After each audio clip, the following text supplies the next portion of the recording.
ابو انس ایک نیک تاجر تھا۔ اس کا چھوٹا بھائی یونیورسٹی میں پڑھتا تھا، جس کے جملہ اخراجات ابو انس پورے کرتا۔ کچھ عرصے بعد ابو انس کا نوجوانی میں ہی انتقال ہو گیا۔ لواحقین میں نوجوان بیوہ اور ایک بیٹا انس رہ گیا۔ کچھ دن بعد ابو انس کا چھوٹا بھائی بھی اس کے گھر منتقل ہوا اور یہ آسرا دیا کہ مرحوم بھائی کی تجارت سنبھالنے کے ساتھ یتیم اور بیوہ کی کفالت بھی میں کروں گا۔ کچھ وقت تو معاملہ ٹھیک چلتا رہا، بعد میں اس کی نیت میں فتور آ گیا۔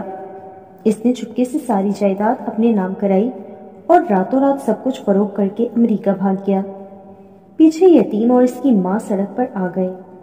اس بدبخت نے امریکہ جا کر گاڑیوں کا کاروبار سیٹ کر دیا اور ایک گوری لڑکی سے شادی بھی کر لی۔ اس کا بزنس چمک اٹھا اور یہ ارب پتی بن گیا۔ 15 برس بعد اسے خیال آیا کہ اب وطن واپس جانا چاہیے۔ یہ سوچ کر وہ اردن آ گیا اور پھر یہیں بزنس کرنے کا ارادہ بنا۔ اس نے عزینہ کے علاقے میں ایک بڑی جگہ خریدی اور اس پہ شاندار بلڈنگ بھی تعمیر کر دی۔ پھر یہاں بھی گاڑیوں کا بزنس شروع کر دیا۔ کچھ عرصے میں ہی اردن بھر میں اس کا ڈنکا بجنے لگا۔ ادھر انس اور اس کی ماں انتہائی تنگ دستی سے رات دن گزارتے رہے۔ ایک خیراتی ادارے کے تعاون سے انس نے تعلیم حاصل کی اور اب وہ شادی کر کے نوکری بھی کرنے لگ چکا تھا۔ غربت کے باوجود وہ اپنی ماں کا بہت خیال رکھتا، مگر بدبخت چچا کو کبھی اس کا خیال ہی نہیں آیا۔ لیکن انس اور اس کی ماں کو سب معلوم تھا کہ وہ حرام خور واپس آ چکا ہے۔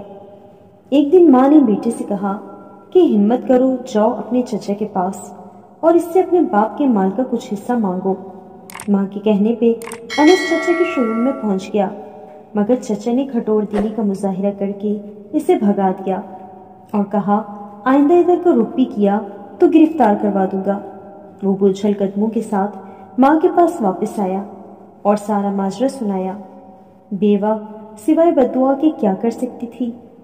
اس حرام خور بزنس مین نے اب اردن میں رہنے کا فیصلہ کیا تھا۔ وہ ایک جنت نما محل تعمیر کر چکا تھا اور اب اس نے بیوی بچوں کو اپنے پاس اردن بلا لیا۔ ادھر وہ لوگ امریکہ سے روانہ ہوئے اور ادھر یہ بدبخت انہیں لینے کے لیے اپنی نئی ماڈل کی پرتعیش گاڑی لے کر ایئرپورٹ روانہ ہوا۔ جب وہ ایئرپورٹ سے باہر نکلے تو یہ سب اس نئی گاڑی میں سوار ہو کر اپنے محل کی طرف چل پڑے۔ یہ سارا منظر دیکھ کر فرشتہ اجل ہنس رہا تھا۔ جیسے ہی ان کی گاڑی مین سڑک پر پہنچی تو ایک تیز رفتار ٹرالر نے اسے رون ڈالا اور انس کا حرام خور چچا اپنی امریکن بیوی اور دونوں بچوں کے ساتھ ٹکڑے ٹکڑے ہو گیا۔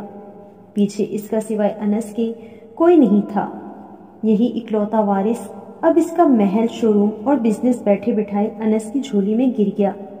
کیسا عجیب معاملہ ہے رب کریم کا، اس نے یتیم کے مال کو کئی گنا بڑھا کر اسے لوٹا دیا۔ وہ مظلوم کی دعا ضرور سنتا ہے، اگرچہ اس کے ظاہر ہونے میں 15 برس بھی لگ جائیں۔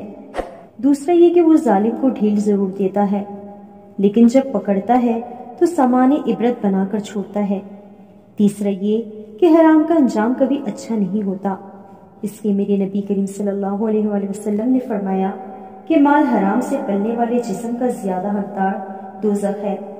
اللہ پاک ہم سب کو حرام سے بچائے اور حلال ہی پہ اکتفا کی توفیق عطا فرمائے، آمین۔